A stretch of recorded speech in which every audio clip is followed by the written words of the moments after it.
صلی اللہ علیہ وسلم کی قبر سے منتقلی کی 4 بار ناکام کوششیں، یا یہ کہہ لیں کہ نبی پاک صلی اللہ علیہ وسلم کے پاک جسد کو قبر سے نکالنے کی 4 ناپاک کوششیں کی گئیں۔ وہ کس کس نے کی، کس کے دور میں ہوئیں اور اس کے پیچھے کیا سازش تھی، کون کون ملوث تھے، اور 2014 میں یہ باتیں دوبارہ سے شروع کیوں ہو گئی تھیں، اس ویڈیو میں ہم آپ کو تفصیل سے بتائیں گے۔ تاریخ کے اعتبار سے ایک ایک کر کے چاروں واقعات کو پیش کرتے ہیں۔ سب سے پہلے عبیدی حکومت کی بات کرتے ہیں، جس کے چھٹے حکمران الحاکم کے عہد میں کچھ شرپسند بدطینت مشیروں نے بادشاہ کو سبز باغ دکھائے، پیسوں اور جاہ و جلال کا لالچ دے کر قائل کیا کہ مسلمان مدینہ منورہ جانے کے لیے دن رات ایک کر دیتے ہیں، مال و دولت لٹا دیتے ہیں، کیوں نہ مصر میں گنبد خضرا جیسا عالیشان گنبد تعمیر کیا جائے، اور پھر پیغمبر اسلام اور ایمان والوں کے پہلے خلیفہ حضرت ابو بکر صدیق رضی اللہ تعالیٰ عنہ اور حضرت عمر فاروق رضی اللہ تعالیٰ عنہ کے جسد کو مدینے سے نکال کر نئے گنبد میں منتقل کر دیا جائے۔ ایسا ہوگا تو لوگ زیارت کے لیے مدینے کے بجائے مصر آیا کریں گے، جس سے بادشاہ کا نام دنیا بھر میں روشن ہوگا اور اہل مصر کی عزت بھی بڑھ جائے گی۔ حاکم مشیروں کی عیاری میں آ گیا۔ اس نے مصر میں ایک فقید المثال عمارت اور شاندار گنبد کے لیے خزانوں کے منہ کھول دیے۔ جب وہ تعمیر ہو گیا تو بادشاہ نے اپنے ایک معتبر ساتھی ابو الفتوح کو ناپاک ارادے کی تکمیل کے لیے مدینہ منورہ بھیجا۔ مدینے سے نبی کریم آقائے دو جہاں کے جسد مبارک کو مصر منتقل کرنے کا تذکرہ اس قدر کثرت سے کیا گیا کہ ہر خاص و عام کو بادشاہ کا جو ارادہ تھا وہ معلوم ہو گیا۔ ابو الفتوح جب مدینہ منورہ پہنچا تو اس کی ملاقات عمائدین شہر سے ہوئی۔ وہاں موجود لوگوں کا جذبہ قابل دید تھا۔ وہ پلک جھپکتے ہی ابو الفتوح کو زمین بوس کرنے کو تیار تھے، لیکن مدینہ پاک کا احترام کرتے ہوئے اسے قتل نہ کیا گیا۔ ابو الفتوح یہ منظر دیکھ کر خوفزدہ ہو گیا، کہنے لگا کہ اللہ کی قسم اگر میرا سر قلم کر دیا جائے تب بھی مجھے کوئی افسوس نہیں ہوگا، مگر یہ قبر مبارک کی طرف برے ارادے سے ہاتھ نہیں اٹھاؤں گا۔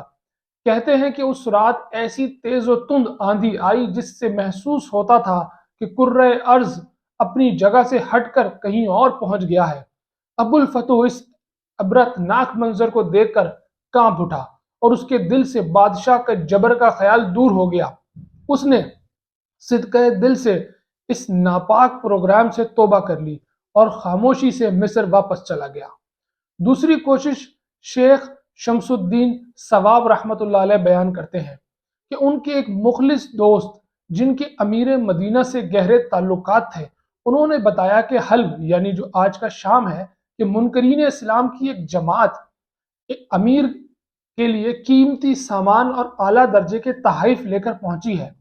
منکرین نے امیر مدینہ کو حضرت ابو بکر اور حضرت عمر رضی اللہ تعالی عنہما کے اجسام مبارک نکال کر لے جانے پر رضامند کر لیا ہے۔ امیر موصوف مذہبی بے حسی کے باعث ان کے چکر میں آ گئے ہیں۔ شیخ شمس الدین کہتے ہیں کہ یہ سن کر میرے حواس اڑ گئے۔ میں ابھی اس فکر میں بیٹھا ہوا تھا کہ اچانک امیر کا قاصد مجھے بلانے آ گیا اور میں حاضر خدمت ہوا۔ امیر نے حکم دیا کہ آج رات کچھ لوگ مسجد میں آئیں گے، تم ان کے لیے دروازہ کھول دینا اور ان کے کام میں مداخلت نہ کرنا۔ شیخ شمس الدین بتاتے ہیں کہ عشاء کی نماز کے بعد جب لوگ چلے گئے تو میں نے دروازے بند کر دیے۔ کچھ دیر بعد باب الاسلام جو امیر مدینہ کے گھر کے قریب تھا، اسی طرف سے وہ لوگ آئے۔ انہوں نے دروازہ کھٹکھٹایا۔ امیر مدینہ کے حکم کے مطابق دروازہ کھول دیا گیا۔ وہ اندر آنا شروع ہوئے۔ ان کی تعداد 40 تھی۔ وہ لوگ پھاوڑے، کدال، ٹوکریاں اور کھودنے کے دیگر آلات، روشنی کے لیے شمع وغیرہ لے کر آئے تھے۔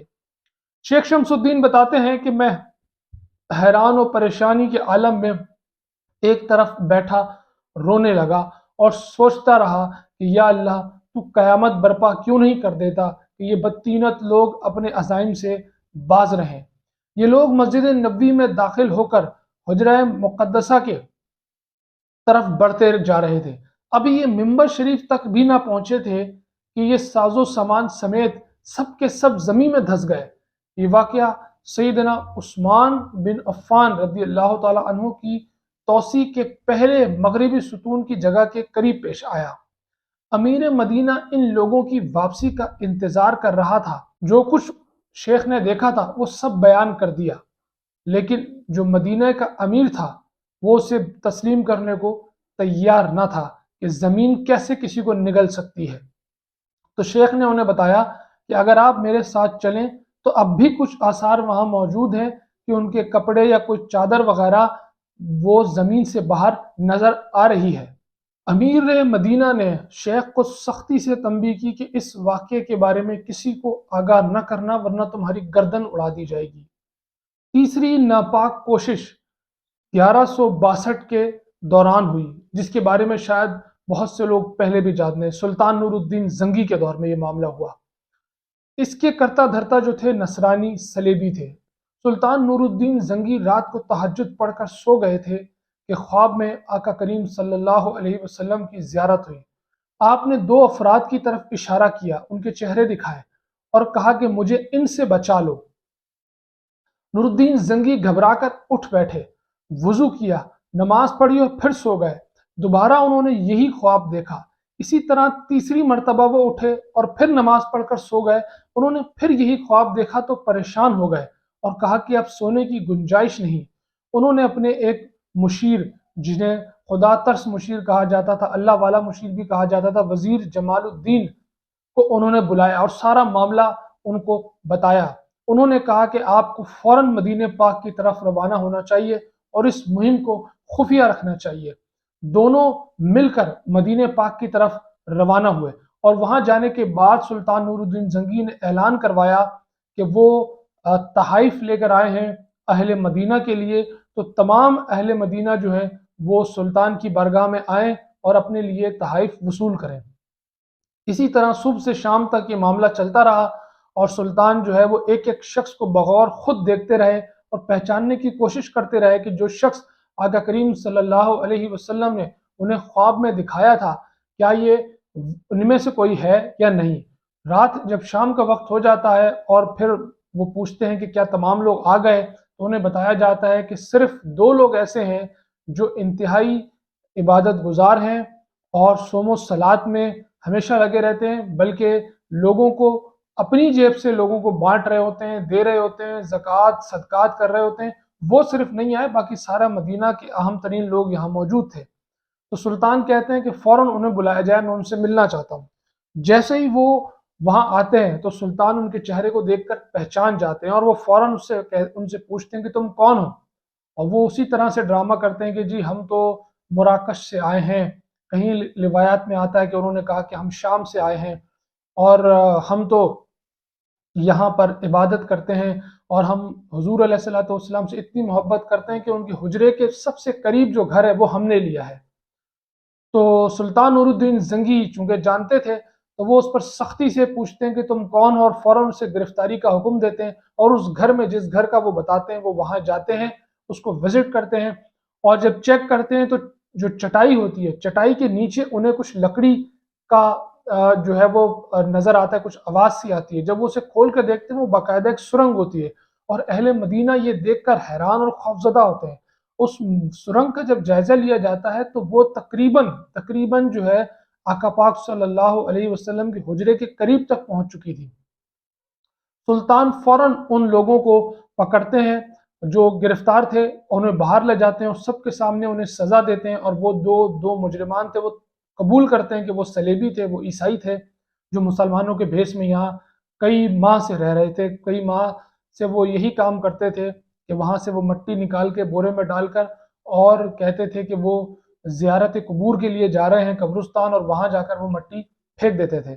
اسی طرح سے ان کا ٹاسک یہ تھا کہ انہوں نے یہاں سے آقا پاک کے جسد کو نکال کر لے کر جانا تھا۔ بہرحال سلطان اس کے بعد حکم دیتے ہیں کہ آقا کریم صلی اللہ علیہ وسلم کے جو حجرہ مبارک ہے اس کے چاروں اطراف اتنی نیچے تک کھدائی کی جائے کہ پانی نکل آئے، یعنی زمین ختم ہو جانی چاہیے اور پانی آ جائے، وہاں تک کھدائی کر کر وہاں سے دیوار قائم کی جائے چاروں اطراف، اور اس میں سیسا ملایا جائے، یعنی سیسا پلائی دیوار جو آج بھی وہاں قائم ہے، اور اس پہ دروازے نہیں ہیں اندر۔ یہ بھی آپ کو بتا دیں کہ جو سیسا پلائی دیوار چاروں طرف حجرے کے بنائی گئی ہے اس میں کوئی دروازہ نہیں رکھا گیا، اور وہ سلطان نور الدین زنگی کو اس کا کریڈٹ جاتا ہے۔ چوتھی ناپاک کوشش جو ہے وہ مشہور سیاح ابن جبیر ابو الحسین محمد بن محمد نے تحریر کیا ہے کہ شام کے عیسائیوں نے نبی کریم کا جسد اطہر اور حضرت ابو بکر اور حضرت عمر فاروق رضی اللہ تعالیٰ عنہم کے اجسام مدینہ منورہ سے منتقل کرنے کا مضمون پروگرام بنایا تھا، تاہم اللہ تعالیٰ کی طرف سے ان پر عذاب نازل ہوا اور ان کے سارے عزائم خاک میں مل گئے۔ اس ہی طرح کی ایک کوشش آج سے چند سال پہلے کرنے کی بات ہو رہی تھی، لیکن وہ منصوبے کی صورت اختیار کرنے سے پہلے ہی مسلمانوں کا سخت رد عمل کا شکار ہو گئی۔ 2014 میں ایک سعودی اسکالر ہے، وہ فرماتے ہیں کہ رسول کریم صلی اللہ علیہ وسلم نے مساجد میں قبریں بنانے سے منع کیا ہے۔ جس وقت رسول اللہ کی تدفین ہوئی اس وقت وہ حجرہ ان کا اپنا ذاتی حجرہ تھا، وہ مسجد کا حصہ نہیں تھا۔ اب بعض لوگ مسجد نبوی میں روضہ مبارک کی موجودگی کو بنیاد بنا کر مسجدوں میں قبروں کی تعمیر کے جواز کا فتویٰ دینے لگے ہیں۔ وہ کہتے ہیں کہ اگر رسول کریم اور تمام صابئین کے جو قبریں ہیں ان کو پورے اعزاز و اکرام کے ساتھ مسجد نبوی سے منتقل کر دیا جائے، باہر کہیں حجرہ مبارک ان کا بقیع الغرقد منتقل کر دیے جائیں، تو ایسی صورت میں مسجد نبوی میں قبروں کی موجودگی کے حوالے سے کی جانے والی تنقید ختم ہو جائے گی۔ یہ ان کا ایک پلان جو انہوں نے وہ وہاں پر اپنی سجیشن پیش کی تھی۔ اور مسجد نبوی میں توسیع کا جو سلسلہ ہے وہ کہتے ہیں کہ وہ بھی پائے تکمیل تک پہنچ جائے گا۔ دنیا بھر سے اس بات کو سننے کے بعد، اس تجویز کے بعد سخت ری ایکشن آیا اور سعودی حکومت مجبور ہوئی اس باقاعدہ اعلان کے لیے کہ ان کا ایسا کوئی ارادہ نہیں ہے، یہ صرف ان کی ایک مجلس میں بیٹھے ایک اسکالر کی ذاتی رائے تھی، جو مدینے کی جو کمیٹی ایڈمنسٹریشن ہے اس میں جو ان کا ایک اسکالر شامل ہے، یہ اس کی ذاتی رائے تھی۔ ایسا کچھ بھی کرنے کا ان کا ارادہ نہیں ہے، اور یہ سب کچھ ہوا مسلمانوں کے سخت رد عمل کی وجہ سے۔ امید ہے آج کی ویڈیو آپ کو پسند آئی ہوگی۔ ایسے ہی ویڈیوز کے بارے میں جاننے کے لیے ہمیں کامنٹ میں ضرور بتائیں، اور اگر آپ نے چینل کو سبسکرائب نہیں کیا ہے تو پلیز اسے سبسکرائب کر لیں۔ Thank you once again.